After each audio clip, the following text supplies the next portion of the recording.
మనకి ఈటెలపై బ్యానర్లు వాళ్ల పని అంటూ ఒక స్టోరీ వస్తోంది. కమలనాథులు ఆ బ్యానర్లు కట్టిందెవరు? దీని వెనుక ఉన్న బీజేపీ వాళ్లేనా లేక బయట పార్టీ వ్యక్తులా అంటూ ప్రశ్నిస్తున్నారు. ఇదే ఇప్పుడు బీజేపీలో హాట్ టాపిక్ గా మారిపోయింది. ఇదంతా కూడా పక్క పార్టీల వాళ్ల పని అని తెలంగాణ బీజేపీ చీఫ్ చెబుతున్నప్పటికీ కూడా పార్టీలోని అంతర్గత విభేదాలు ముదిరిపోవడమే ఈ వ్యవహారానికి కారణమా అన్న ప్రచారం కూడా సాగుతోంది. తెలంగాణ బీజేపీలో ఇప్పటికే నేతల మధ్య సఖ్యత అంతంత మాత్రంగా ఉందన్న ప్రచారం జరుగుతున్న క్రమంలో లేటెస్ట్ గా ఈటెల రాజేందర్ ను విమర్శిస్తూ హైదరాబాద్ లోని పలు ప్రాంతాల్లో ఫ్లెక్సీలు ఏర్పాటు కావడం కలకలం రేపింది. ఈటెల తీరును విమర్శిస్తూ గుర్తు తెలియని వ్యక్తులు ఈ బ్యానర్లు ఏర్పాటు చేశారు. ఈటెల బీజేపీలో చేరి ఏం చేశారని అందులో ప్రశ్నించారు. ఆయన బీజేపీలో చేరి గ్రూపులు కడుతున్నారంటూ అందులో విమర్శించారు. పార్టీలో గ్రూపులు కట్టి ఇతరులను ఎదగనివ్వకుండా చేస్తున్నారని ఆరోపించారు. అయితే ఈటెలపై దుష్ప్రచారాన్ని నిజామాబాద్ ఎంపీ ధర్మపురి అరవింద్ ఖండించారు.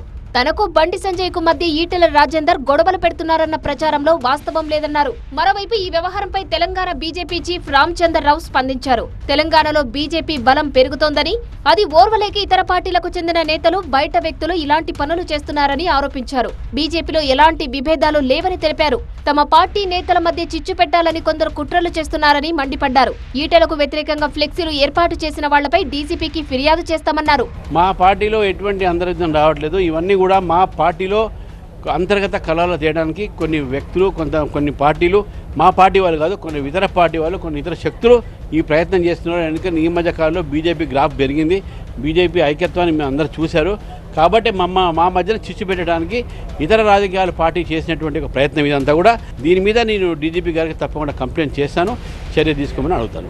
తెలంగాణలో బీజేపీ ఎంపీల మధ్య అంతగా సఖ్యత లేదనే ప్రచారం కొంతకాలంగా సాగుతుంది. అయితే అలాంటిదేమీ లేదని నేతలు ఎప్పటికప్పుడు వివరణ ఇస్తున్నారు. అయితే ఈటలను విమర్శిస్తూ బ్యానర్లు ఏర్పాటు కావడం పార్టీలో సరికొత్త చర్చకు దారితీస్తుంది. మరి తనకు వ్యతిరేకంగా వెలిసిన బ్యానర్లపై ఈటెల రాజేందర్ ఎలా రియాక్ట్ అవుతారు? రాబోయే రోజుల్లో ఈ అంశం ఎలాంటి పరిణామాలకు దారితీస్తుందనే ఉత్కంఠ బీజేపీలో నెలకొంది.